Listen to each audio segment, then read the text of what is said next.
잘 봐. 우리 그 다음 지문으로 갈 거예요. 자, 그 다음 거는 바로 뭐냐? 여기 조선시대 때 신분제에 대해서 나타났는데, 자, 앞에 거랑 뒤에 거랑 포인트가 바뀝니다. 알겠죠? 그래서 다시 봐봐. 선생님이 먼저 알려주면 얘가 초반에는 뭐에 대한 문제였었냐면 요거야. 차별에 대한 문제야. 초반에는 여기에서 백정이 대작 최하 등급으로 대우를 받았었잖아. 그래서 초반에는 차별에 대한 얘기를 하다가 뒤에는 무슨 얘기로 전환이 되는 거냐? 뒤에는 양민과 그리고 백정의 갈등 얘기. 그러니까 얘네가 일종의 무슨 경쟁이냐면 경제에 대한 얘기로 넘어가는 거야. 알겠죠? 차별 얘기를 하다가 경제적인 경쟁의 얘기로 넘어가. 그래서 이 문제를 해결하기 위해서 이 글쓴이가 뭐라고 하느냐? 결국 이걸 해결하기 위해선 새로운 정치라는 게 필요하다라는 흐름으로 가는 거야. 알겠지? 그지? 전체 흐름은 이거야. 전체 흐름.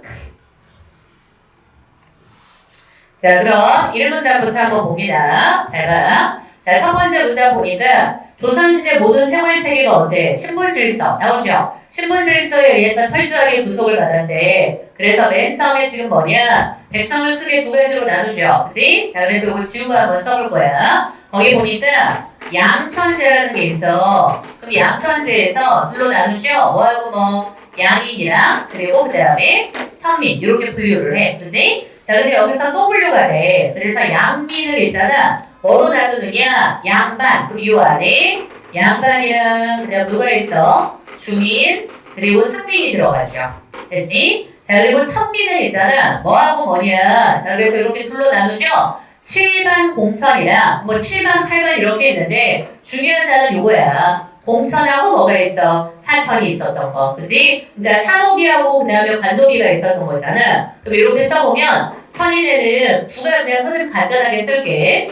공천이랑 사천이 있어. 얘네가 대우가 똑같았던 게 아니죠? 그치? 그래서 누가 그나마 나? 공천이 그나마 나았다는 거야. 알겠죠? 자, 그래서 한번 보자. 같은 천민이라고 하더라도 나올지 사회적인 위세나 대우가 동일한 게 아니다. 일반적으로 관노비에 해당하는, 그래서 우리 공천이 바로 관노비거든. 해당하는 공천은 뭐에 비해서 이 7반은 비교적 나은 대우야. 일정한 좀 자유도 있긴 있었대. 근데 산호비에 해당하는 애가 바로 누구냐? 사천이거든. 근데 얘네들은 지금 사회적으로 멸시를 받아 국가의 공식적인 관리 대상도 아니었다. 그래서 첫 번째 문단 내용 정리한 게 딱 요게 되는 거. 알겠죠? 그러니까 같은 신분 지위에서도 대우가 동일한 건 아니었다. 라고 정리해 볼 수 있겠지. 그치? 자, 이제 그 다음 문단이야. 자, 근데 이 천민 중에서 그럼 이제 요 안에 들어가는 애가 지금 바로 누가 되는 거냐? 가장 낮은 대우를 받은 애가 바로 백정인 거야. 그치? 그래서 나오죠? 소나 돼지와 같은 가축을 도살해서 고기 판매하는 일에 세습적으로 종사하던 사람이 바로 뭐다? 백정이다. 그럼 이 사람은 천민들 가운데에서도 가장 천대받는 계층이었다는 거야. 아까 얘기했지. 초반에는 이들의 초점이 바로 뭐냐면 차별이야, 차별. 그지? 그래서 이 백정이 뭘 받았다는 뜻인 거냐? 차별적인 대우를 받았던 거야. 그래서 어떤 차별적 대우가 있는지 나타나죠? 일단 어때? 격리가 됐어. 그지? 그리고 그 다음에 일정 지역에서만 거주해야 돼. 그러니까 얘네들은 거주 이전에 자유가 없었던 거야. 그리고 그 다음 사회적이고 문화적으로도 소외된 삶을 당연히 살았던 거고, 게다가 나이나 상황에 관계없이 누구나 백정에게는 어때? 반말을 썼어. 이게 개무시당했던 거지. 그치? 그리고 가옥에 기화한 거나 의복의 명주를 사용하지도 못해. 그리고 또 어때? 교육의 기회마저도 허락되지 않았다. 그럼 여기서부터 여기까지 이렇게 묶어주면 되겠다. 백정이 얼마나 지금 심한 차별을 받았는지, 천대를 받았는지가 구체적으로 설명이 되죠. 자, 그런데 전환이 돼 1894년 감호개혁이 발생한 거잖아. 그러면 이게 중요해. 모든 신분제가 명목적으로는 폐지가 되었다. 알겠죠? 그러면 명목상 폐지라는 것은 바로 뭘 뜻하는 거야? 이것은 형식적인 변화라고 생각하면 돼. 명목상 신분제가 폐지가 되었다는 것은 형식적인 변화인 거야. 이론적인 거지. 자, 근데 하지만 사회적인 인습이라는 것 자체가 하루아침에 변할 수 없잖아. 그래서 여기 비추어야죠. 백정에 대한 인식이나 차별은 개선되지 않았다. 알겠지? 그치? 자, 그래서 형식적으로는 변화가 생겼어. 하지만 실질적인 변화는 생기지 않았다. 이 말인 거야. 그치? 형식적으로는 신분제 폐지가 됐지만 실제 차별은 끝까지 계속되고 있었다는 거. 그리고 또 있어. 오히려 있잖아. 일제가 있었는데 얘네가 소가족을 안정적으로 확보하기 위해서 얘네 입장에서는 뭐가 유지되기를 바랬던 거냐? 백정의 사회적 계급이 유지되기를 바랬던 거지. 그치? 그래서 얘네가 있어야지 이게 안정적으로 유지가 될 거니까, 공급이 될 거니까. 그래서 백정 출신들을 모두 도수장에 종사하도록 강요하고, 도수장이 다른 말로 뭔지 알죠? 도살장. 소, 돼지 이런 가축들 죽이고 하는 데를 도수장이라 그래. 그럼 거기에 동사하도록 강요하고, 더욱 여기 나오죠? 일제는 백정을 엄격하게 관리했다. 그치? 자, 그래서 여기까지가 바로 뭐냐? 백정들이 차별받았던 거. 알겠죠? 그치? 가보개혁이 나타나긴 했으나 실질적인 변화는 없었다. 오히려 일제가 더 엄격하게 관리했다. 그치? 자, 이제 문단 발표. 그럼 오랫동안 선대와 멸시를 받아오던 백정은 자신들의 인권을 수호하고 실질적인 신분의 여기 나오죠? 실질적이라는 말. 왜냐면 형식적으로만 바뀌었거든. 실질적인 변화가 없었다 그랬잖아. 그래서 실질적인 신분의 방을 위해서 1923년에 형평사라는 걸 조직을 해. 그래서 잘 봐봐. 뒤에 문제 나오죠? 형평사를 조직한 주체는 당연히 누군 거야? 백정이야. 백정이 형평사를 조직한 주체인 거야. 그래서 형평운동을 시작했어. 그럼 이들은 일반인에 의한 차별화와 박해가 심한 것, 관공서나 학교에서 차별 대우하는 것, 이발소나 식당 등 일반인이 출입하는 곳에서 공공연하게 출입을 금지하는 걸 지적하면서 그럼 이들의 형평사 조직해서 운동하는 거의 목적이 이거죠? 평등하게 대해줄 것을 요구했다는 거. 그치? 그래서 나오지 구체화가 돼. 진주에서 회원 80여 명이 발기회를 가졌다. 형평운동 시작 때. 그리고 이게 중요해. 전국적으로 급격하게 번져나갔다는 거. 알겠지? 근데 처음에는 이렇게 작게 시작을 했는데 얘가 전국적인 운동이 된 거야. 그래서 이게 변화 과정. 잘 봐. 이거 지우고 써줄게. 지금 여기에서 백정의 형평 운동이라는 것 자체가 뭐하고 다른 사회적인 운동과 연계가 되고 그리고 파급되는 과정이 나타나는 거야. 알겠지? 그치? 자, 그래서 얘가 어차피 본질은 뭘 요구하는 거냐? 차별철폐를 요구하는 거잖아. 그럼 당연히 차별철폐 요구하는 다른 것들하고 다 본질적 성격이 통하는 거잖아. 그래서 나오죠? 다른 사회운동 단체들하고 합세해서 평등권을 주장하게 되고, 그지? 그리고 그 다음 어때? 뭐 전국대회 열었고, 각지에서 형평청년회를 조직하기도 해. 그리고 자녀교육을 목적으로 하는 어때? 형평학원회도 조직했다. 됐지? 그래서 사회적으로 이게 확대가 된 거, 파급이 많이 됐다는 뜻인 거야. 됐죠? 자, 그럼 이렇게 운동을 했고, 그리고 그 다음 또 있어. 대표적인 인권운동으로 평가할 수 있는 이들의 수식이라는 게 1919년 3.1운동 이후 이 민중의 일상적인 옹호와 독립회복을 위해서 다양한 대중운동에서도 영향을 받았다. 그리고 비슷한 시기에 조선사회로부터 뿌리 깊이 박혀 있었던 지주와 소작인의, 그럼 봐봐봐. 지주와 소작인의 불평등한 관계, 타파. 그리고 또 뭐하고 연결돼? 형평하고 연결되잖아. 어차피 평등권을 수호하기 위한 거니까. 그래서 이런 소작인의 권리 주장하는 소작인 대회도 열려. 다 이들의 형평운동이랑 본질이 비슷한 거야. 그럼 대부분 소작인으로 전락했던 농민들이 지세나 소작 조건에 관해서 우리 지세가 다른 말로 뭔지 알죠? 요즘으로 하면 임대료야, 임대료. 아, 잠깐만.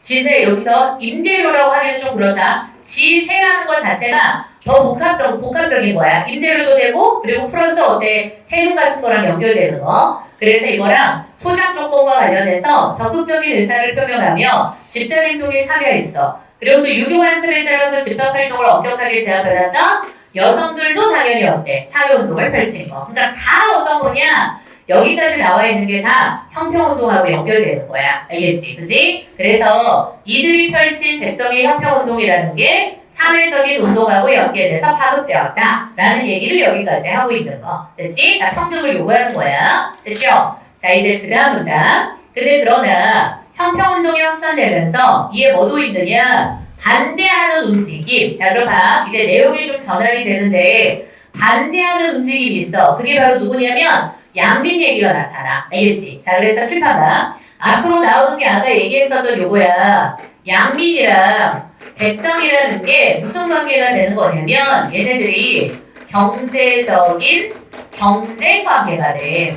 그래서 양민 입장에서는 백정들 때문에 자기가 지금 일자리가 빼앗긴다라고 생각을 하니까 그래서 더 반대를 하는 거야. 그래서 나오죠. 원래 양민들은 대부분 농사로 생계를 유지했어. 근데 그걸로만 안 돼. 그래서 얘네가 뭘 해야 되느냐? 노동력을 팔아야 됐던 거야. 그치? 양민들도. 그럼 이런 사정은 누구도 마찬가지냐? 백정도 마찬가지야. 알겠죠? 그죠?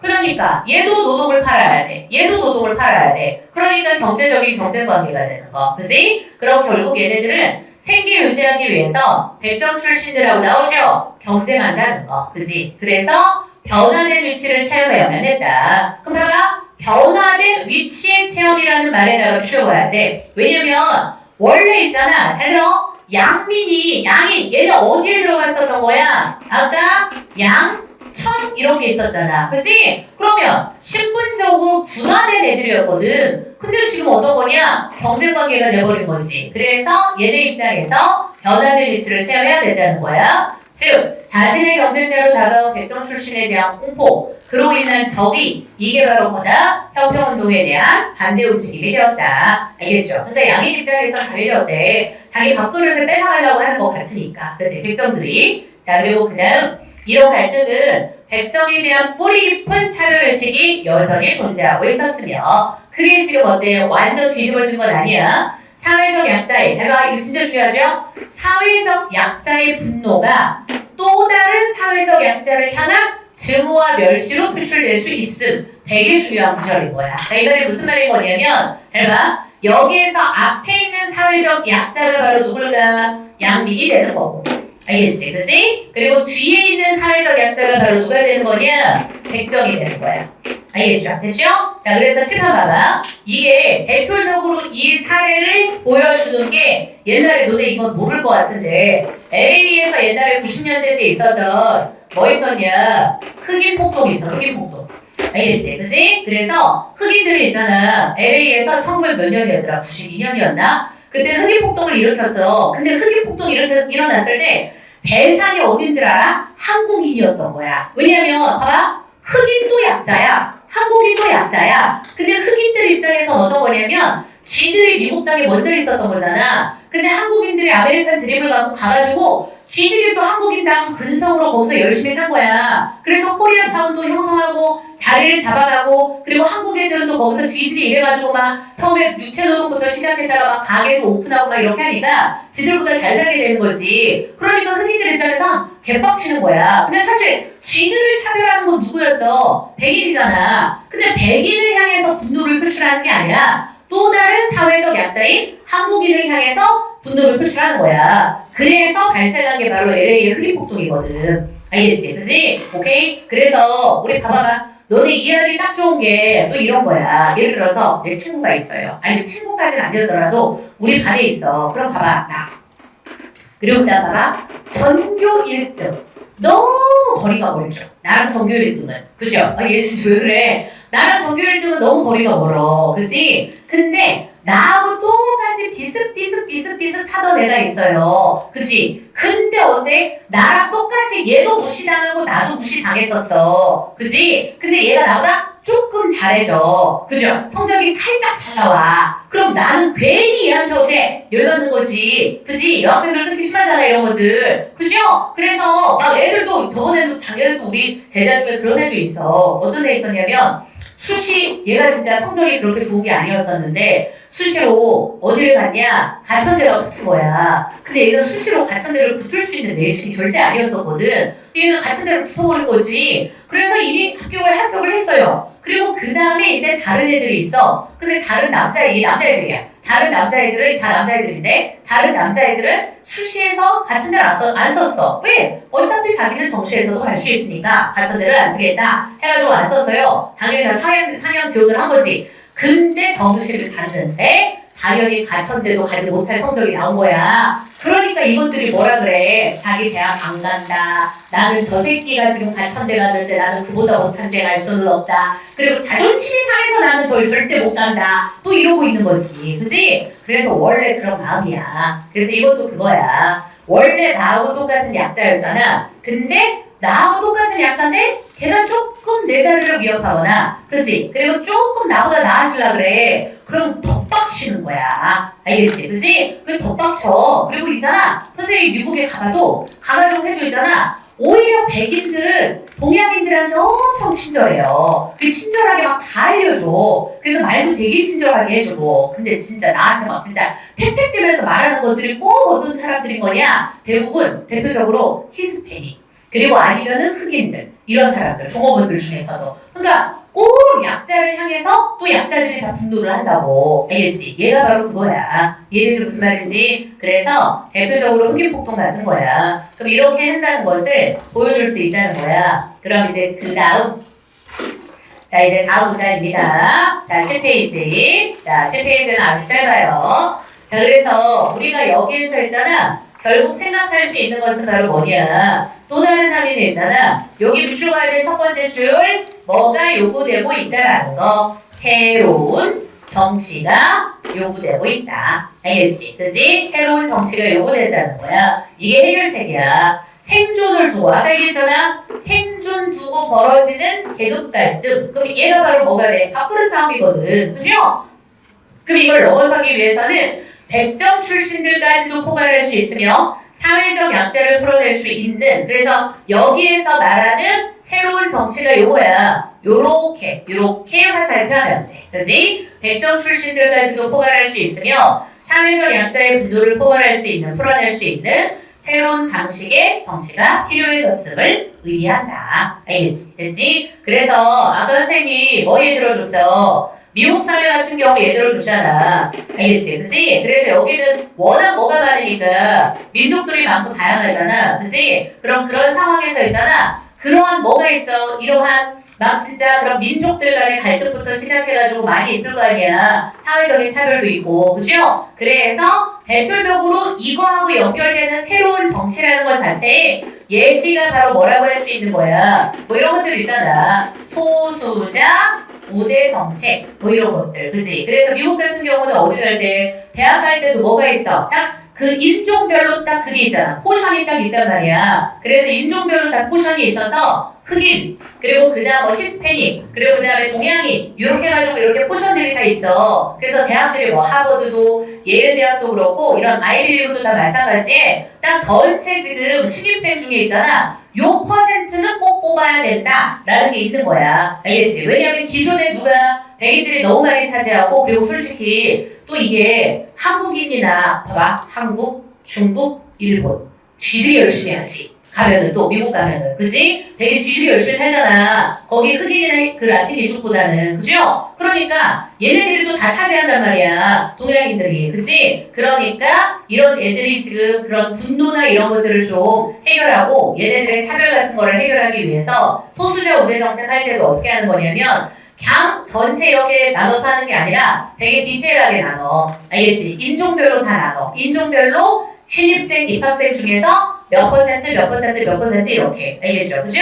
그래서 가장 대표적으로 이렇게 소수자 우대 정책 해가지고 혜택 받아가지고 대학 들어가고 했던 대표적인 사람이 바로 누굽니까? 오바마 부인이잖아요. 미셸 오바마. 알겠지? 그치? 그래서 많이 있어요. 이해되지 무슨 말인지? 그래서 그런 것들이 바로 뭐다? 새로운 방식의 정책이라고 할 수 있다. 알겠지? 그치? 오케이? 자, 그래서 요 글은 이렇게 형평운동에서, 그리고 뒤에서는 경제적인 경쟁 관계를 해결하기 위해서 새로운 정치가 필요하다라는 글이 나타나는 거고, 얘도 사실 문제가 너무 쉬웠어요. 알겠죠? 다시 한번 풀어보면 돼.